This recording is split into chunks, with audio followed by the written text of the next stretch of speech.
Hello and welcome to the Multicultural Media Online Conference hosted by the Ministry of Health, Multicultural Health Communication Service with the support of Multicultural New South Wales. I'm Jesusa Helaratne, Deputy Director of the Multicultural Health Communication Service, and I'm your moderator for this session. Welcome. Happy New Year. It's a very new year for all of us, and we're glad that you've joined us again.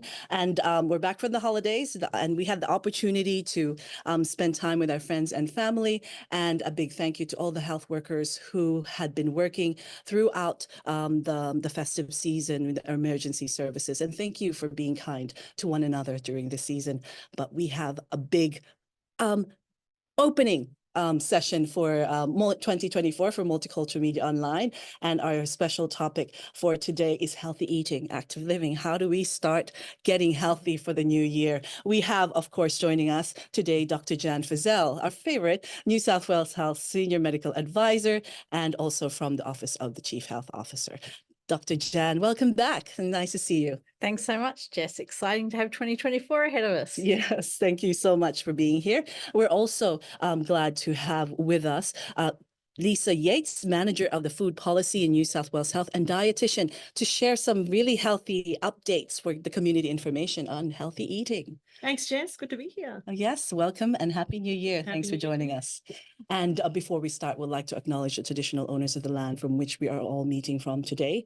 Dr. Jan and Lisa and I are joining here from the land of the Camaragal people of the Eora Nation. We pay respects to elders past, present, and extend that respect to Aboriginal elders and colleagues who may be joining us today. We'd also like to acknowledge the elders and community members and leaders who may from multicultural communities and refugee communities joining us. So we'll start with all the questions. Please remember that we have 30 minutes for your questions. Please keep your microphones on mute, but keep your fingers typing away on the chat section and put your questions, and our colleagues from New South Wales Multicultural Health Communication Service will be putting some links onto the chat for multilingual resources. We'll start first with some COVID updates from Dr. Jan. Dr. Jan, how are we going? Look, COVID activity is still high in the New South Wales community, and we can see that in our latest respiratory surveillance report. Fortunately, RSV and flu levels are low, but it doesn't mean that they're not around. But it's really important, particularly as we go back to school this week for a lot of kids, if your child has asthma, to be particularly aware that it's a time of year that asthma can flare up. So to have your asthma management plans up to date and be ready to talk to your GP if your child's needing more of their medicines than usual. But also generally in our community, we know how to stay safe from COVID. Stay up to date with your COVID-19 vaccinations, particularly if you're over 65 or immunocompromised and you haven't had the latest COVID shot and you haven't had COVID or a shot in the last 6 months. It's a good idea to talk to your GP or pharmacist about that vaccination.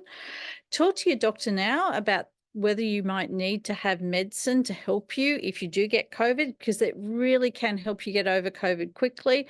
And if you're having trouble getting into your GP, of course, you can call Health Direct, who can also help you find someone to help you have your COVID treated. Stay at home if you've got cold or flu, and that includes keeping your kids at home. I know that a lot of them will be really excited to be back at school with their friends. Some of them may be less excited, but if they are sick, please keep them at home. If you're going to visit some high-risk settings, some aged care facilities, some hospitals will ask you to wear a mask, or you may choose to wear a mask anyway. With COVID circulating, it's really important that we don't take COVID with us into those places where people are particularly vulnerable. And of course, keep your hands clean. That'll help you with food safety. It'll help you with everything. So again, wash your hands before you eat, after you've been to the toilet, and through the day, you can use hand sanitizer as well. Thank you, Dr. Jan. And summer is here, and we've had some rain, we've had some really hot days. So the question is, how do we keep healthy and how do we keep safe? Because mosquito-borne illnesses and diseases are around. That's right. And we do have a number of mosquito-borne illnesses here in New South Wales, and they include Japanese encephalitis. And so it's really important, first of all, to try and reduce the number of mozzies you might have around your house. So if you've got any buckets of water or anything standing with water in it, do empty those out, because that's places where mosquitoes can breed. So it's really important that we do what we can to reduce the amount of mozzies around us. Some of us are lucky enough to live near other places where there is water and mosquitoes. So that's when we need to take steps to try and prevent getting bitten.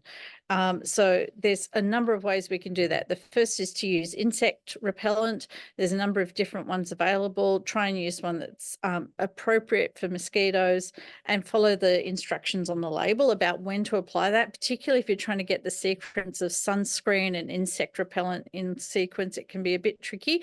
So if you read the label, it'll tell you what to do, or you can get one of those insect repellents that actually both has sunscreen and insect repellent, which makes it a lot easier. Do cover up though, particularly in the evening. Wear lightless fitting long sleeve clothing. And when they say light, they do mean light coloured as well. Long pants, covered footwears and socks.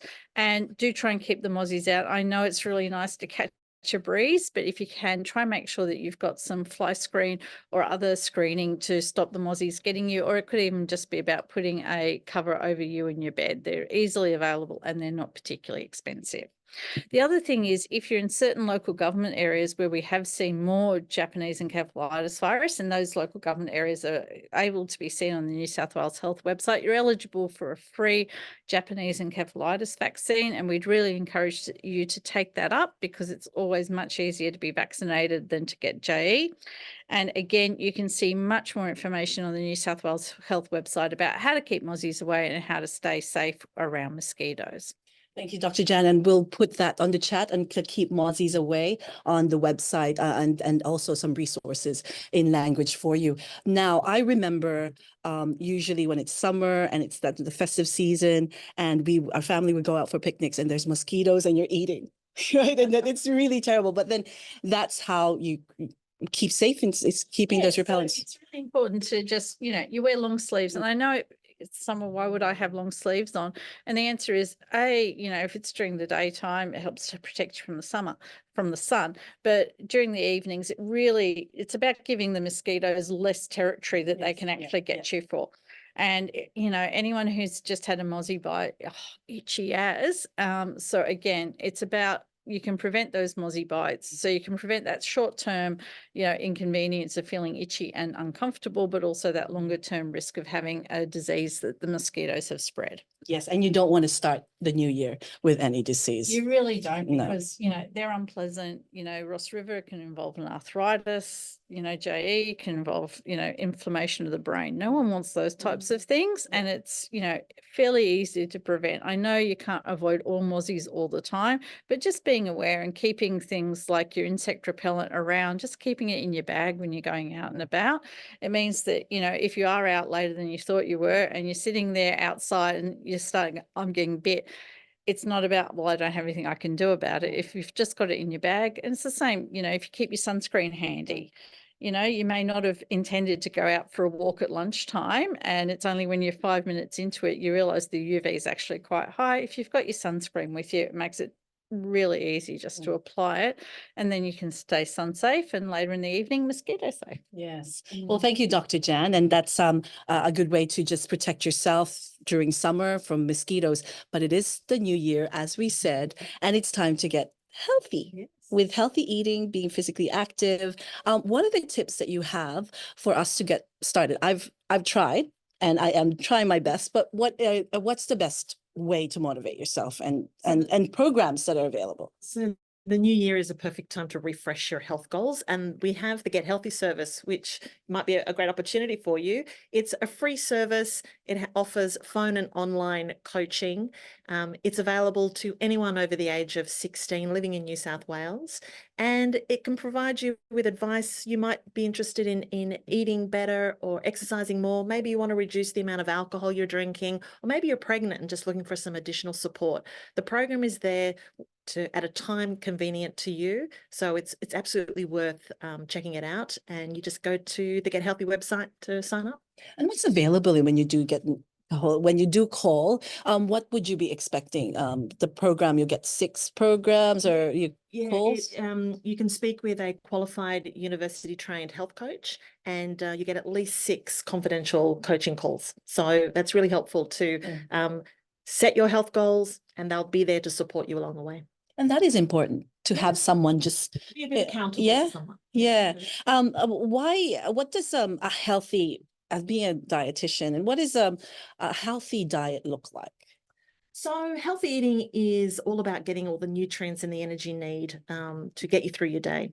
But it doesn't have to be complicated. We just have the 5 food groups. And if we just eat foods from all the 5 food groups at each of our meals, then we've got everything covered. So just to recap the 5 food groups, we've got vegetables, fruit, grains and cereals, preferably whole grains, your protein foods like legumes and tofu, nuts and seeds if you're vegetarian, and if you're a meat eater, then it's, chicken and fish and meat, and dairy foods like milk, cheese and yogurt, and of course plant-based alternatives if you're vegetarian. So it's just combining those into a meal, and it can be something as simple as having half a plate of vegetables, salad or hot vegetables, a quarter of your plate some kind of protein, and a quarter of your plate some kind of grainy food or a starchy vegetable. So it doesn't have to be complicated. It doesn't have to be complicated. Now, if you have any questions, we have Lisa and Dr. Jan here to answer all your queries about how to eat healthy. And my question, Lisa, and also Dr. Jan, is when you're trying to substitute some really delicious items that you like, how do you make sure that you're able to keep that up? And how do you keep motivated? I guess that's also an important question. Absolutely. So, doing it together, so having the family together to create healthy eating habits can be really helpful because you're all supporting each other. So we have another program called the Go for Fun program, which is aimed at children between the ages of 7 and 13 and their families. And that program is designed to create healthy habits at home, get eating better, getting more active.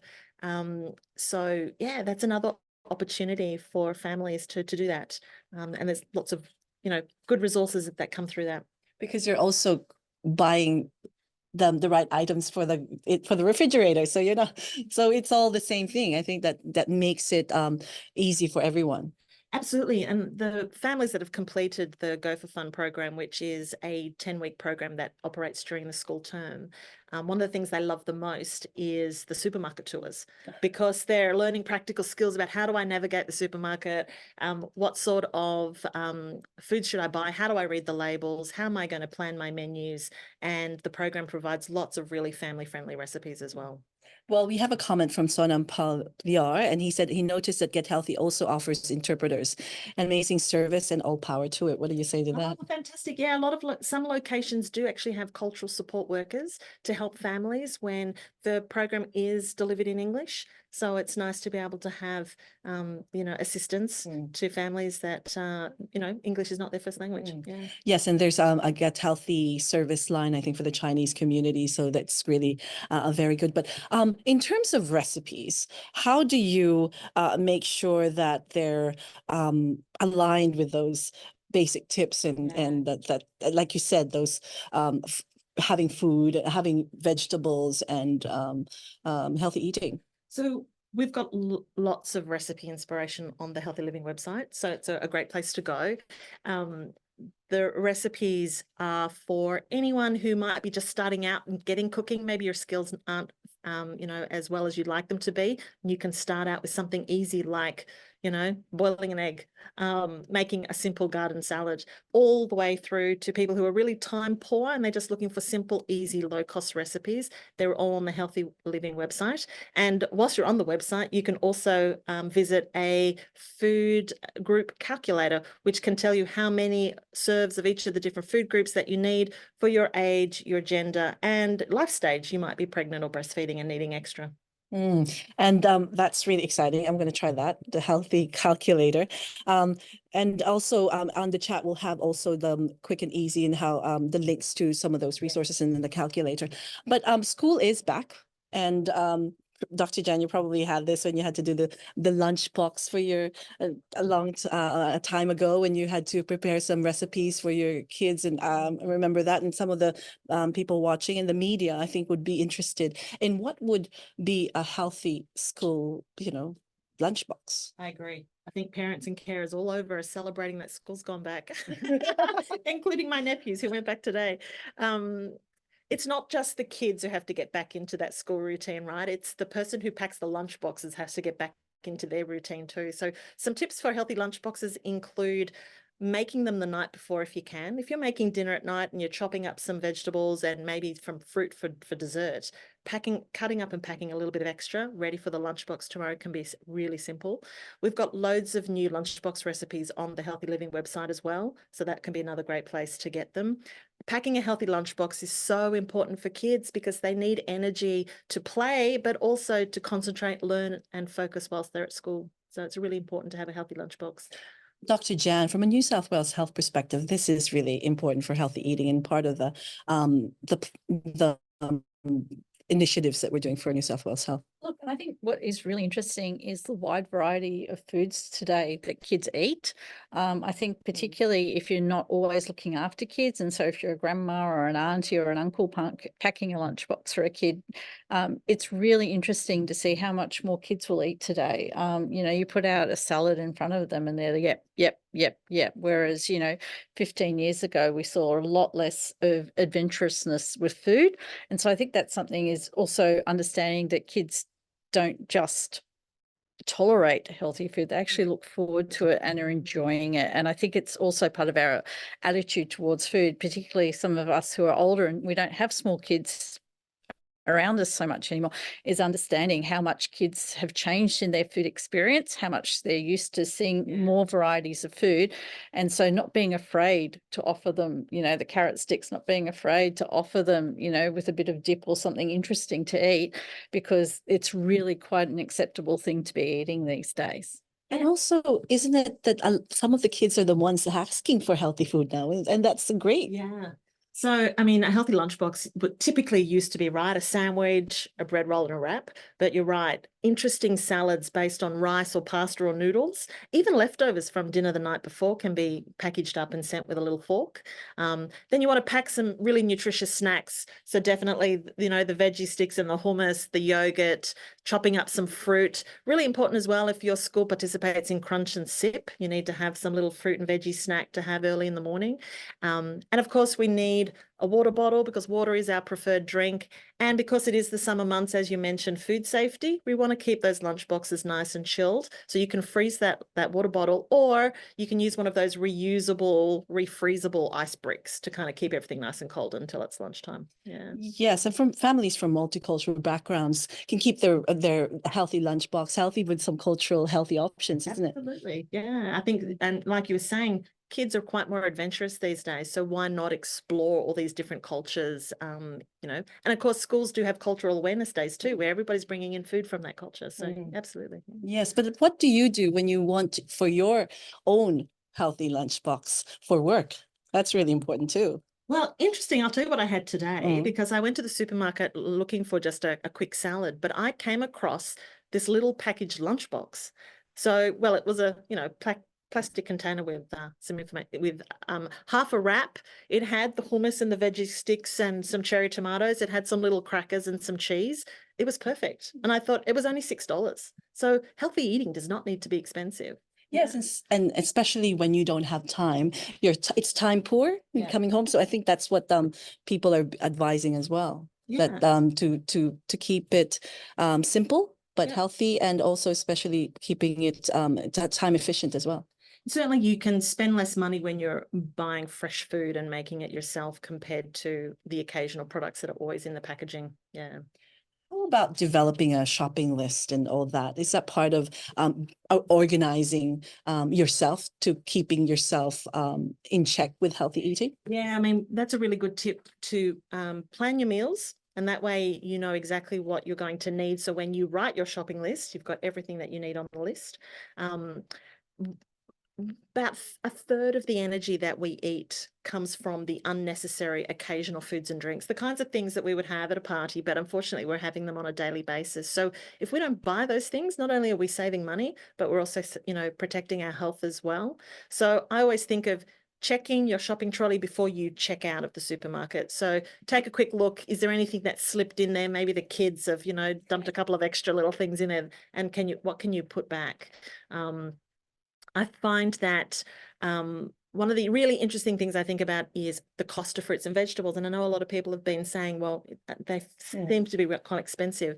And I often wonder if it's because they're sold as a price per kilo.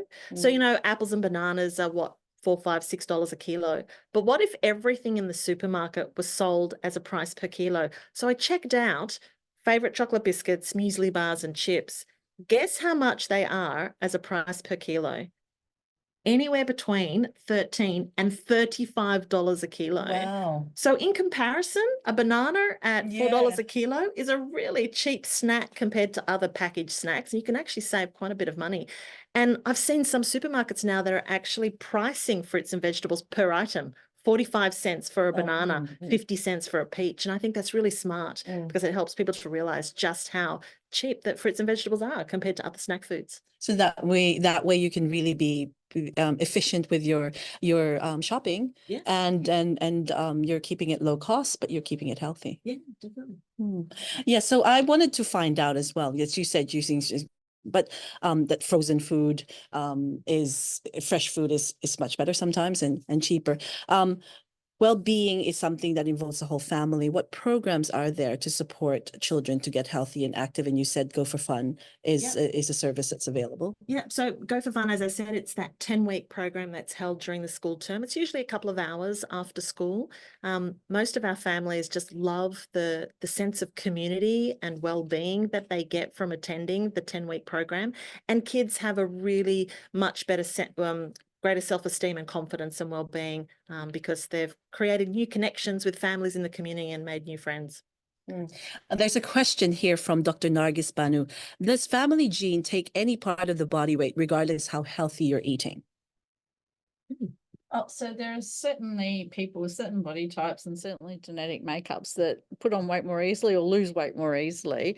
But no matter what body type you have, the important thing is eating well and eating nutritiously and, getting active and expending energy. So no matter, even if you don't put on weight, it's still important to eat a very healthy diet. And if you do put on weight, it's also important to eat a healthy diet. So again, some of those calculators that we've got online are really helpful to understand what energy you might need at different stages of life as well, because the person who could easily eat, anybody who's got a teenager who's going broke, feeding a teenager, as they move into their early 20s, their energy needs may go down. And so they also have to change their eating patterns. Similarly, women, when you're pregnant, when you're breastfeeding, different energy requirements. So our energy requirements will change throughout our lifestyle. And even somebody who didn't put on a lot of weight when they were younger, they go through menopause and their life changes because they can't eat the way that they used to.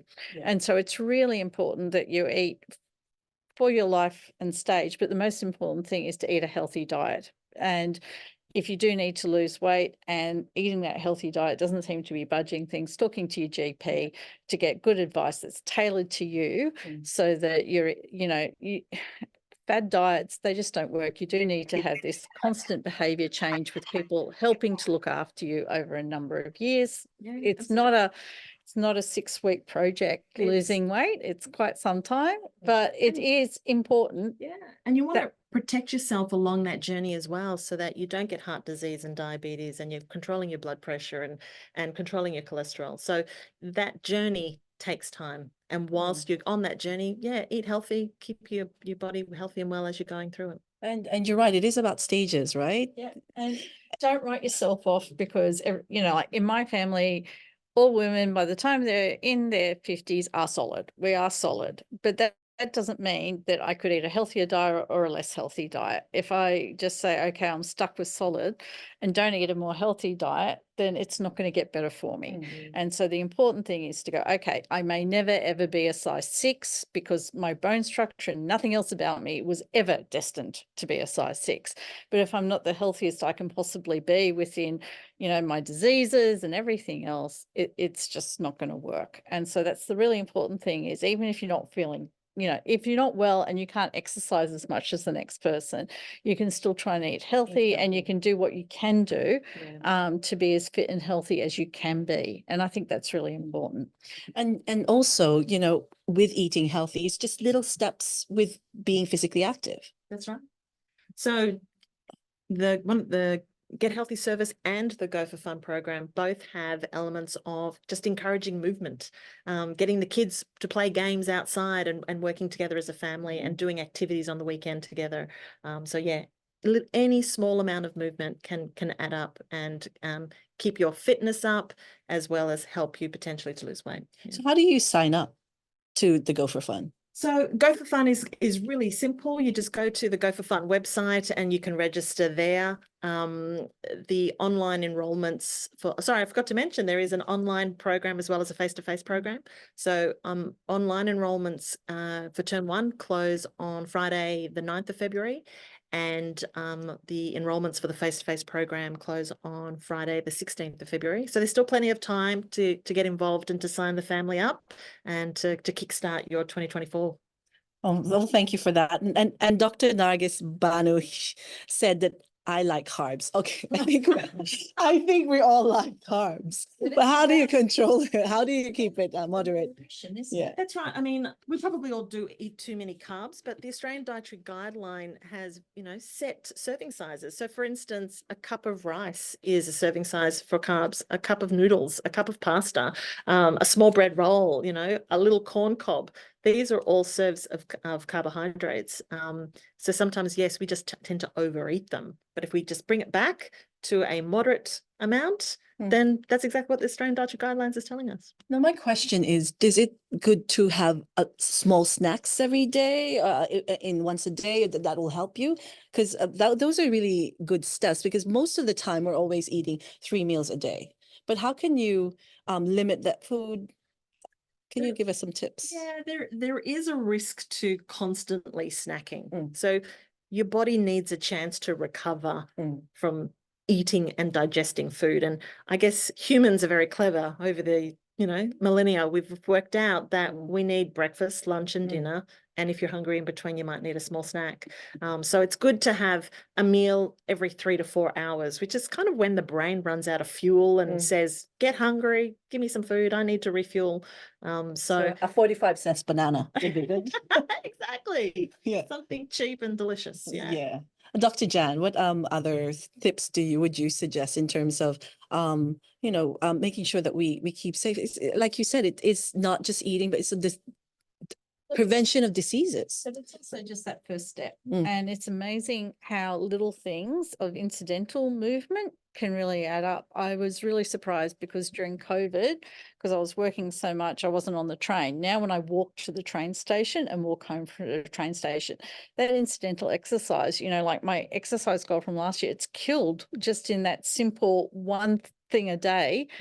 Compared to having to struggle up and down stairs and do everything else. So just making that extra time just to do that little bit more physical activity adds so much into my week of physical activity. And it's those sorts of things that you may have dropped off because you were busy, it was time to get the kids back to school, and so you dropped off that walk, or you dropped off because, you've had this life event. And so, I've had 3 years of life event of COVID.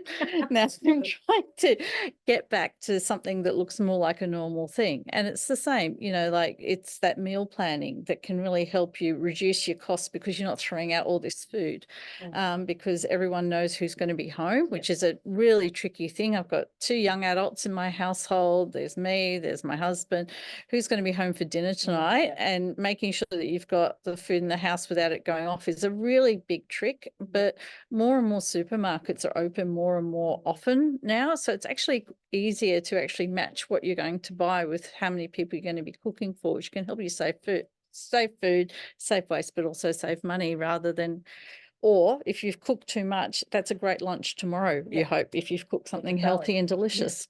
Do you know that, sorry, just cut you off, 1 in 5 of our shopping bags of food gets thrown out as food waste. Yeah. 1 in 5. I mean, that's how much money are we throwing out? Exactly. So I know there's a great New South Wales government website called Love Food, Hate Waste. Fantastic tips on exactly what you're saying. How do I use my leftovers? How do I appropriately store fruits and vegetables so that they stay fresher for longer? Some really good tips to prevent that food waste. And with people, cost of living is going up, and so you can't afford to throw out 1/5 of what you've bought home. That's it. And so trying to work out how you can minimize that waste. And, within our family, are you eating that? leftover. No, I've got my dibs on that leftover. You can have that one.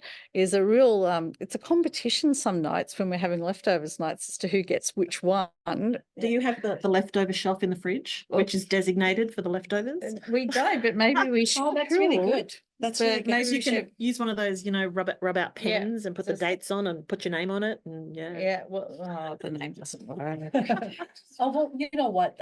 We had our home had the microwave. We couldn't open it, so it was malfunctioning. So now during that time is cooking actually healthier because you were cooking just the right amount, so that you're not overcooking a lot of food, so that you can't heat them up. So it was really interesting how you can change your lifestyle in ways that to make it better.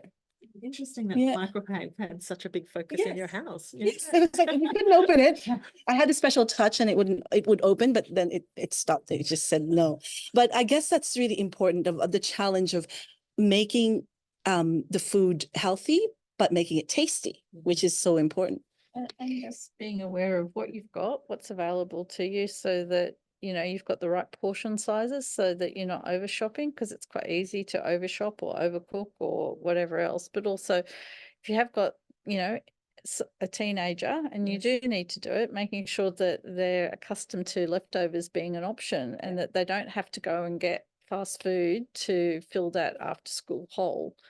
And if you're a mum that's working and you're coming home, you're picking up the kids, there's after school taxi mum duties, then it might be taxi dad. Okay, taxi dad duties too. It might be helpful to actually just cook up bulk things on the weekend as well and portion them out. I mean, you can make spaghetti bowl sauce in bulk and freeze that into portions, and then that becomes your convenience takeaway meal that you can pop in the microwave and Or not. So it's so you've got something really prepared, so that makes it easier as well when you're really busy and your time poor at night. Well, this has been a great session. Lots of tips for everyone, and it has been, we've had really nice comments from everyone. So thank you so much, Dr. Jan and Lisa, for being here. Multicultural Health Week theme is healthy eating. So that's coming up in September. So watch out for that. But for the meantime, 2024, Happy New Year again. And as Dr. Jan and Lisa said, it's just getting started. Making that first move and first step. But thank you so much for joining us. We'll be back in the next fortnight for Multicultural Media Online Conference. This recording will be available on the New South Wales Multicultural Health Communication Service website, on the social pages of New South Wales Health and MHCS, and we'll send you an email. In the meantime, please let us know if you have other questions and if you want other sessions or healthy topics to be featured on this session and conferences. Have a great day, and we'll see you next time, and make that first move. Keep healthy. Thanks.